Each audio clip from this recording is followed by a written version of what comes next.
कैसे हो सब लोग? कैसे हो? बढ़िया हो? मस्त, वेरी गुड। आज क्या पढ़ने वाले हैं हम लोग? लाभ और हानि। क्या पढ़ने वाले हैं? लाभ और हानि। लाभ व हानि। लाभ और हानि के बारे में तो सभी लोग जानते होंगे। बताइए लाभ क्या होता है? कैसे? 10 रुपए में खरीदते हो तो 15 रुपए में बेचोगे। अच्छा, इतना कमीशन? 10 रुपए में कहेगा सीधा 15 में बेचेगा। दुकानदार था क्या पहले? अच्छा, और नुकसान हानि? जैसे कि अपन कोई चीज 20 रुपए में लाते हैं 10 रुपए में, वो बहुत हानि होती है। अच्छा, चलिए अच्छी बात है ना। कह रहे कि लाभ और हानि की बात करते हैं तो यहाँ पर आता है क्रय मूल्य व विक्रय मूल्य। क्रय मूल्य से मतलब खरीदना है ना, और विक्रय मूल्य से मतलब बेचना। क्लियर? अब बात आती है लाभ की। तो लाभ कैसे निकालते हैं, या पता कैसे चलता है कि हम लाभ में हैं या हानि में? उसको फेंक, है ना। कोई भी वस्तु मान लिया जाए 100 रुपए में हमने खरीदी, ठीक है, और उसको हमने 110 रुपए में बेच दी। कितना में बेच दी? 110 रुपए में बेच दी। यानी कि जो बेचने की जो कीमत है वो खरीदने की कीमत से अगर ज्यादा है तो हमें क्या हो रहा है? लाभ हो रहा है। समझ में आ रहा है ना? हाँ। तो पता चलता है हमें कि वो लाभ है। तो उसमें जो सूत्र बनता है लाभ का वो क्या बनता है? विक्रय मूल्य माइनस क्रय मूल्य। समझ में आ रहा है? और कोई वस्तु 100 रुपए में खरीद करके हम 90 रुपए में उसको बेच देते हैं तो यहाँ पर 10 रुपए का नुकसान होता है, तो उसको क्या बोलेंगे? हानि। समझ में आ रहा है? उसी प्रकार से हानि का जो सूत्र बनता है, हानि बराबर क्रय मूल्य माइनस विक्रय।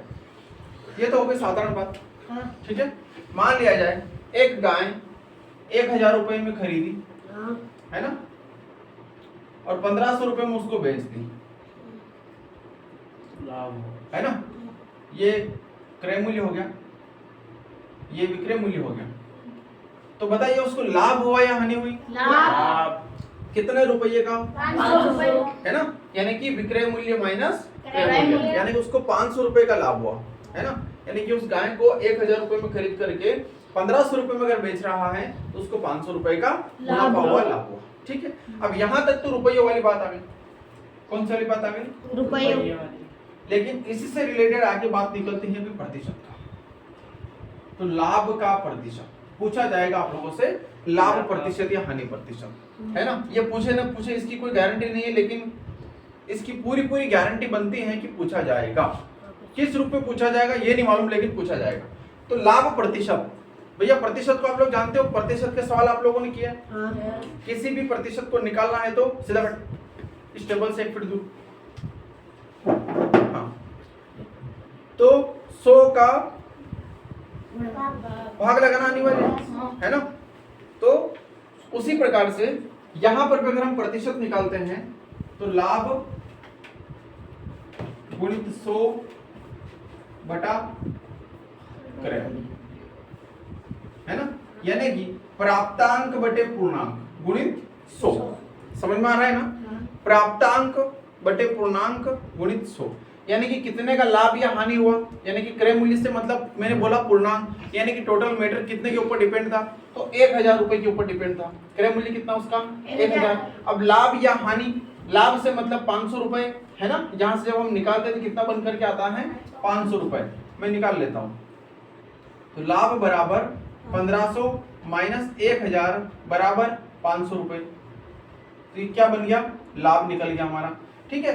तो लाभ की जगह हमें कितना रखना है? 500, यानी कि प्राप्तांक बटे पूर्णांक गुणित 100। तो जाकर के हमारा क्या निकल जाएगा? लाभ का प्रतिशत। तो लाभ प्रतिशत बराबर, लाभ कितने रुपए का हुआ? 500 रुपए का। क्रय मूल्य कितना था? 1000 रुपए गुणित 100। समझ में आया? 3 0 से 2 तो यहाँ कट गई, 1 यहाँ कट गई, यानी हमारे पास कितना बचा? 50%। समझ में आ रहा है? यानी कि जो लाभ हुआ वो कितने का हुआ? 50%। कितना प्रतिशत लाभ हुआ? 50% का लाभ हुआ। अब समझ में आया सवाल? इसी प्रकार से समझ में आ गया। इसी प्रकार से अगर बात आती है हानि की, तो उसमें भी क्या बात है भाई, हानि प्रतिशत बराबर हानि है ना गुणित 100 बटा क्रय मूल्य। ऐसा नहीं तुम यहाँ विक्रय मूल्य कर दो, पूर्णांक से मतलब पूर्णांक ही आएगा। समझ में आ रहा है ना। चलिए तो एक और उदाहरण ले लेते हैं कोई, है ना। कोई वस्तु 1000 रुपए में खरीद कर 800 रुपए में उसको बेच रहे हैं, तो क्रय मूल्य है उसका 1000 रुपए, विक्रय मूल्य है उसका 800 रुपए। ठीक है, तो यहां से लाभ और हानि का पता कैसे चलेगा। विक्रय मूल्य से मतलब 800 रुपए में अगर हमने उसको बेचा है तो हमें 200 रुपए का नुकसान हुआ। कितने का नुकसान हुआ, 200 रुपए का नुकसान हुआ। तो हमें हुई क्या, हानि। और हानि निकालने के लिए हम लिखते हैं क्रय मूल्य माइनस विक्रय मूल्य, यानी कि 1000 माइनस 800। ठीक है, तो कितना बचा, 200 रुपए। यानी कि जो नुकसान हुआ, जो हानि हुई, वो कितने की हुई, 200। तो जब हानि का प्रतिशत निकालेंगे, है ना, तो 200 बटा 1000 गुणित 100, 3 जीरो से 2 जीरो यहाँ पर, 1 जीरो यहाँ पर, यानी कि कितने का नुकसान हुआ, 20% का नुकसान हुआ, 20% ये हानि। तो अब समझ में आया ना कि लाभ और हानि में, और लाभ प्रतिशत और हानि प्रतिशत में थोड़ा अंतर है, थोड़ा नहीं बहुत अंतर है। उसको हम रुपयों में गिनती अकाउंटिंग करके बता रहे हैं, यहाँ पर प्रतिशत में बता रहे हैं, है ना। अब रुपये बहुत ज्यादा हो सकते हैं, 100, 200, 500, 1000, लाख तक पहुंच सकते हैं, और जो भी प्रतिशत निकलता है वो हमेशा कैसे निकलता है, 100 के अंतर्गत ही निकलता है ना। इसलिए आप लोगों ने कभी कोई विद्यार्थी पास होते ऐसा सुनने में आया कभी कि उसके 101% बने, 100 से अंदर ही बनते हैं, क्योंकि जो भी जोड़ घटाव गुणा भाग होता है वो हमेशा 100 के अंतराल में ही होता है। ठीक है ना, परसेंटेज। जैसे कि कहीं कहीं संख्या की भारी भीड़ है ना, जैसे कि 1000 संख्या है, तो क्या है कि यार वहां पर 1000 संख्या है, और अगर प्रतिशत में बताए तो किसी तरफ से दूसरा अनुमान निकाल करके बताते कि वहां पर इतनी प्रतिशत आंकड़ा वहां पर था। समझ में आ रहा है ना। तो ये हो गया आपका लाभ हानि, और लाभ प्रतिशत और हानि प्रतिशत। यहां तक समझ में आया।